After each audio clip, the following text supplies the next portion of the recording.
खुलुमबाय लोगोफोर गिबियावनो आंनि बे बड' टेक्निकल चेनेलाव दिनै आं आंनि बे चेनेलनि थ्रुयै मोनसे स्किमनि सोमोन्दै फोरमायनो सानदों। बे स्किमानो जाबाय प्रधानमन्त्रि सुरक्षा बीमा यजना PMSBY। दा बे स्किमखौ जानांगौ गोबाङानो मिथिगौ, मानोना बियो दिनै 2 बोसोरनि बारबाय। दा गोबाङानो मिथिगौबाबो खायसे मिथियाबो जानो हागौ, बेनि आबुङै मिथियाबो जानो हागौ। ओंखायनो आं बे भिडिअनि गेजेरजों दिनै मोनथिहोनो सानदों।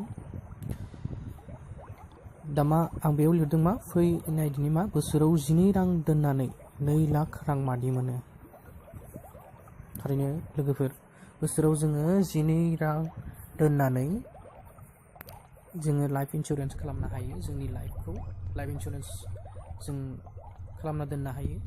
दा बेखौनो आं बेयाव मादि बे स्किमा बोरै सोर बायदिया माबायदि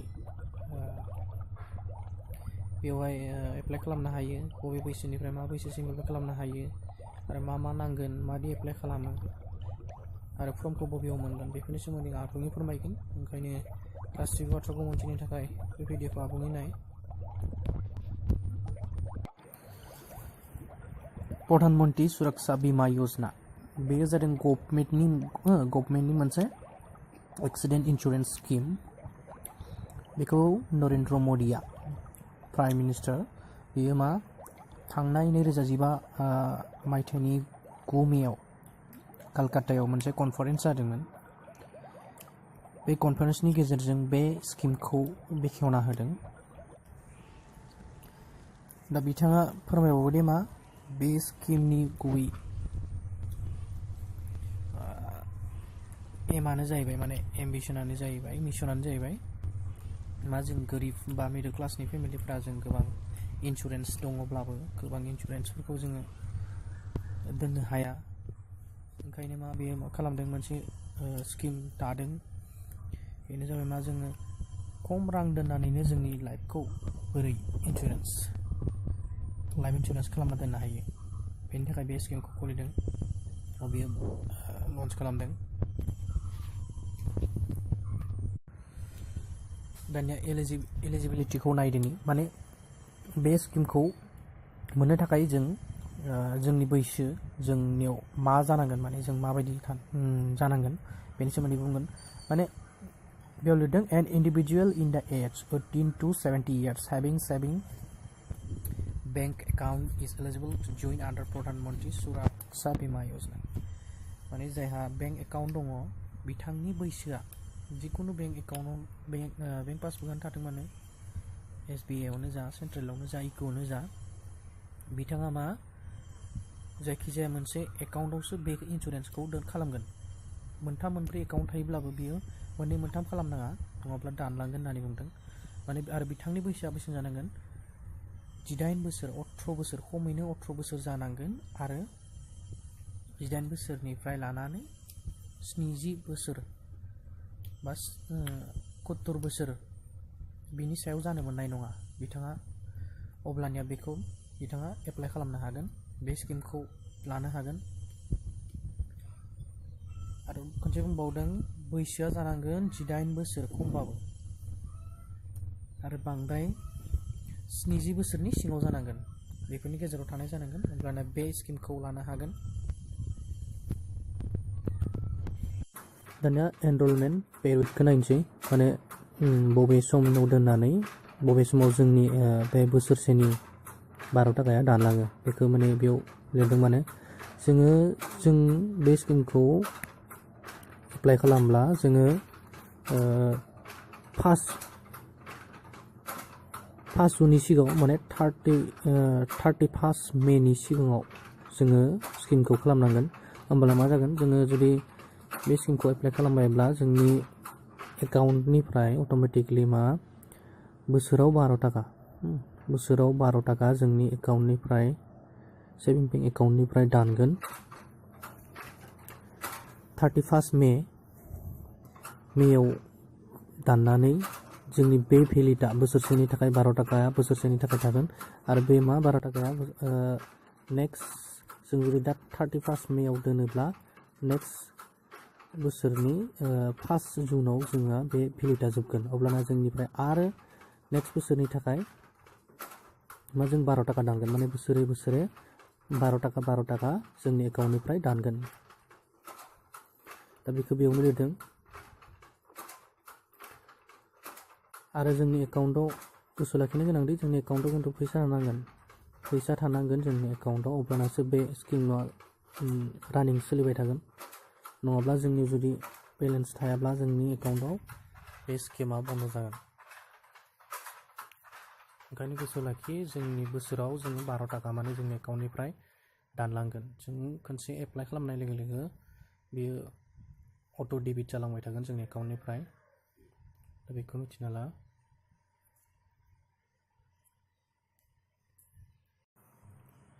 दानिया आं बेनि बेनिफिटखौ बुंनोसै माने बेनि लाब आरो लुकसाना मा बेखौ बुंनोसै दा बेयाव लुकसानथ' गैखायानोसै लाबानो जागोन नङा होमबा थारमाने जों जुदि बे स्किमखौ जाय माने एप्लाइ खालामबाय बे सुबुङा जुदि थैयोब्ला माने एक्सिडेन्ट जानानै हरखाबै एक्सिडेन्ट जानानै थैयोब्ला अब्लानिया बे मा 2 लाख टाका मोनगोन गोसोआव लाखि जों जुदि हरखाबै एक्सिडेन्ट जानानै थैयोब्ला 70 बोसोरनि सिगाङावनो जों जुदि हरखाबै एक्सिडेन्ट जानानै थैयोब्ला जों 2 लाख टाका मोनगोन आरो जों जुदि एक्सिडेन्ट जानानै थैयासै जोंनि आखाइ आथिं बायबाय जों जुदि टटेलि डिसेबिलिटि माने जों खामानि मावनो हाखाला मेगना खाना जाबाय बा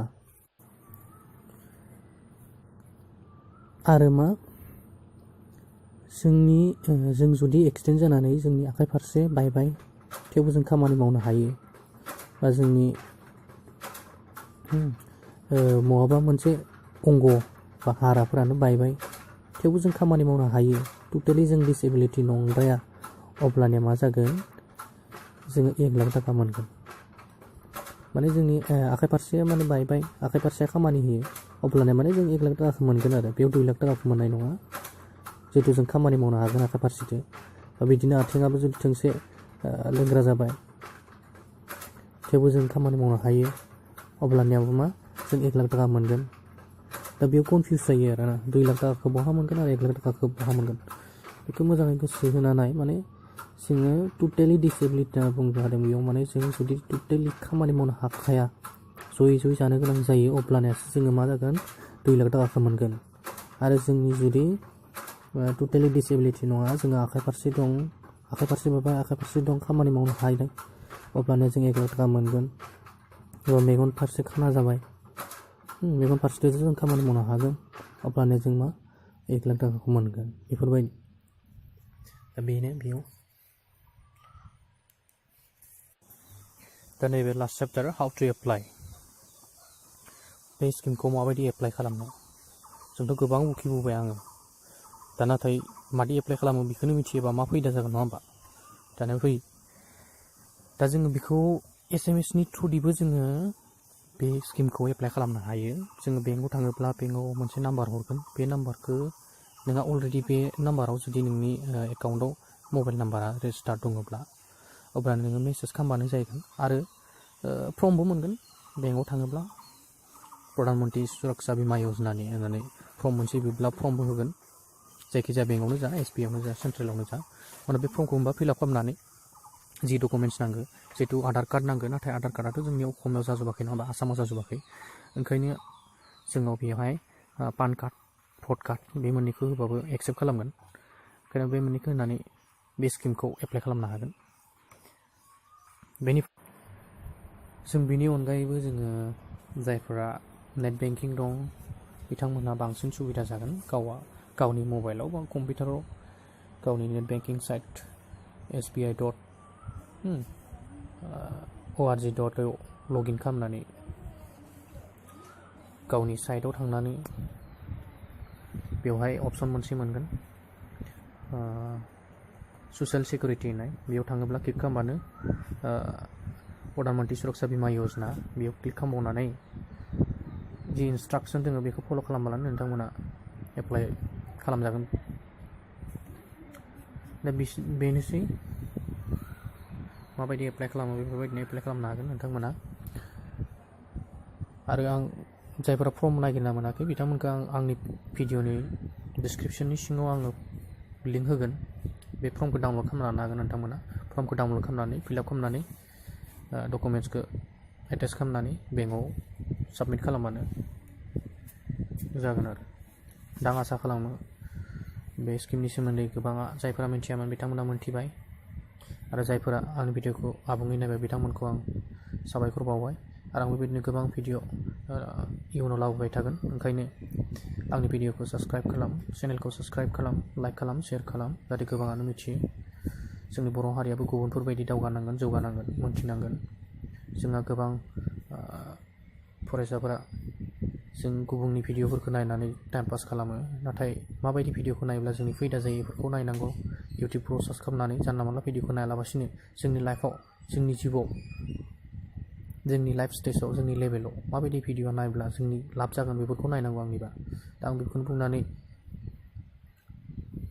दिनैनि बे भिडिअखौ आं एसेयावनो दोनथ'बाय। आं आसा खालामो नोंथांमोना बयबो आंनि भिडिअखौ नायनानै गोजोनबाय।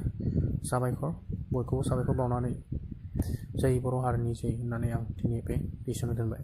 गोजोन्थों।